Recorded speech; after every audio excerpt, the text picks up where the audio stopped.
कोविड-19 के बाद जो सबसे ज़्यादा तेज़ी से फैलने वाली बीमारी है वो मंकी पॉक्स वायरस की वजह से है। आजकल बहुत ज़्यादा इसके बारे में देखने को मिल रहा है कि दुनिया भर में इसके ज़्यादा केसेस रिपोर्ट हो रहे हैं। तो इसके बारे में मैं आपको ये बताता चलूँ कि ये कोई नई बीमारी नहीं है, ये कोई नए वायरस नहीं है, बल्कि ये 1958 में पहली बार रिपोर्ट हुआ था और इसके केसेस जो अफ्रीकी ममालिक थे वहाँ देखने को मिल रहे थे पहली बार। में मंकी, रैट्स और जो इस तरह के जानवर हैं उनमें ये ज़्यादा देखने को मिल रहा था और उनसे ये इंसानों में मुंतकिल होकर पेचीदगियाँ क्रिएट कर रहा होता है। तो उसके बाद 1970 की दिहाई में भी इसके कुछ केसेस देखने को मिले थे, लेकिन वो जितने भी केसेस थे उनकी कोई ना कोई ट्रैवलिंग हिस्ट्री थी उन ममालिक के अंदर, या ऐसे लोगों के साथ उनका क्लोज कॉन्टैक्ट था जो वहाँ से ट्रैवल करके आए थे या वहाँ पर रहे थे। लेकिन उसके बाद मई 2022 में भी पाकिस्तान में भी इसका एक आध केस रिपोर्ट हुआ था और वो भी सारे क्लोज कॉन्टैक्ट की हिस्ट्री के साथ थे। लेकिन तशवीशनाक बात यह है कि आजकल के दिनों में दुनिया भर में इसके बेशुमार केसेस देखने को मिल रहे हैं, लेकिन उनमें ज़्यादातर केसेस ऐसे हैं जिनकी कोई भी ट्रैवलिंग हिस्ट्री नहीं है और उन लोगों में भी ऐसे केसेस देखने को मिल रहे हैं।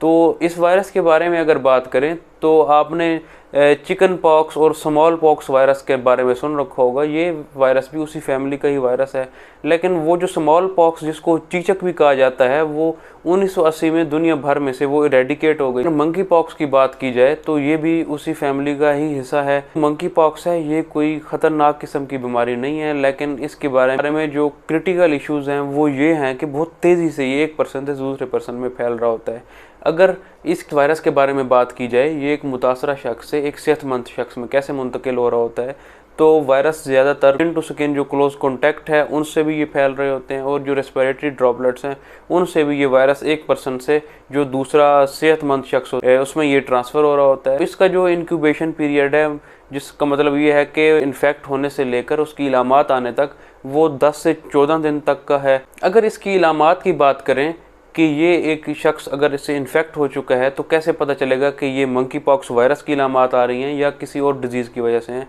क्योंकि और भी काफ़ी ऐसी बीमारी हैं जिनसे इसको कंफ्यूज कर दिया जाता है। उनमें कुछ और वेरिसीला और जो हर्पीज़ इन्फेक्शंस हैं उसमें भी काफ़ी ऐसे छाले जिस्म के ऊपर देखने को मिलते हैं जो कि इससे काफ़ी हद तक मुमासलत रखते हैं। तो अगर इसकी बात कीजिए मंकी पॉक्स में, तो ये पहले मुंह के अंदर इसके छाले बनते हैं इसकी वजह से, उसके बाद बाकी चेहरे पे कुछ बन जाते हैं और उसके बाद बाजुओं पे, हाथों की तलियों के ऊपर और पाँव के ऊपर इसके वजह से छाले बनने लग जाते हैं और ये सारे जिस्म पे फैल जाता है। इसकी जो छाले हैं पहले वो ब्लिस्टर्स की शक्ल इख्तियार करते हैं जिसमें पानी भर जाता है।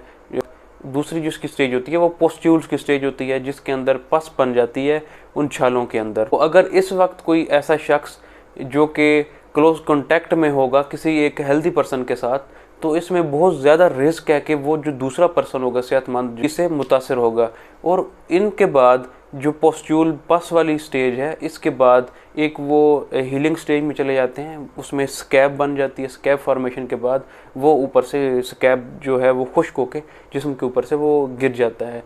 तो ये जितनी भी ये स्टेजेस हैं ये बहुत ज़्यादा पेनफुल कंडीशन होती है।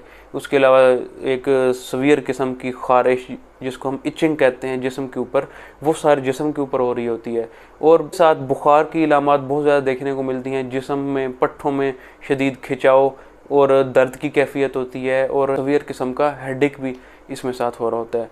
तो अगर इसकी जो ट्रीटमेंट की बात करें तो इसका कोई ऐसा सच ट्रीटमेंट नहीं देखने को मिलता, क्योंकि ये पहले जैसे मैंने आपको बताया कि जो स्मॉल पॉक्स और जो चिकन पॉक्स वायरस फैमिली है ये उसका हिस्सा है, तो जो उसकी वैक्सीन हैं वो भी 80% तक इसको कवर दे रही होती हैं। लेकिन जिस तरह जिक्र किया है कि 1980 में वो वायरस एक किस्म का इरेडिकेट हो चुका है वर्ल्ड वाइड, तो बहुत कम ही है कि बहुत कम जगहों पर उसकी वैक्सीन मुहैया की जाए।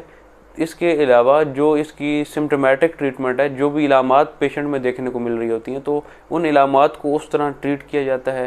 कोई ऐसा मरीज़ जो कि इसकी वजह से इन्फेक्ट हुआ हुआ हो और उसकी बीमारी अगर ज़्यादा वो शिद्दत इख्तियार कर जाए तो उसमें कुछ एंटीवायरल ड्रग्स हैं अनयूजुअली तौर पे उन पेशेंट्स को दी जाती हैं, जिनमें सीडोफोविर के नाम से ड्रग्स आती हैं। तो कुछ इनकी वजह से टॉक्सिटी भी हैं, ये कोई सेफ़ जोन में ये ड्रग्स नहीं हैं। तो इसलिए ऐसी सीवियर कंडीशन हो जाए जिसमें इन एंटीवायरल ड्रग्स का देना ज़रूरी है तो ही पेशेंट को ये हम ड्रग्स प्रेफर करते हैं। वैसे अमूमी तौर पर ये ड्रग्स पेशेंट को नहीं दी जाती। अगर बात की जाए कि एक पेशेंट अगर इससे इन्फेक्ट हो चुका है तो वो कितने दिनों बाद इससे रिकवर करेगा। तो इससे रिकवरी का जो टाइम है वो भी मिनिमम 2 हफ्ते हैं। 2 हफ्तों के बाद जितने भी ये स्टेजेस हैं उनसे पेशेंट गुजर के रिकवर हो चुका होता है और सिम्टोमेट्रिक ट्रीटमेंट के साथ साथ वो काफ़ी बेहतरी भी उसमें देखने को मिल रही होती है। तो कोशिश यही की जाए कि ज़्यादा से ज़्यादा इसके बारे में अवेयरनेस दी जाए ताकि लोग बर वक्त इसकी इलामात को देखते हुए अपने किसी करीबी डॉक्टर के पास जाएं और इसका वो अच्छे तरीके से तशख़ीस और इसके जो इलाज उनको बताया जाए उसके वो फॉलो कर सकें। और कोशिश ये करें कि अपनी तरफ से कोई भी सेल्फ डायग्नोज ना बनाएं ताकि लीडिंग इन्फॉर्मेशन मिल रही होती है वो भी और ज़्यादा प्रॉब्लम क्रिएट कर रही होती है।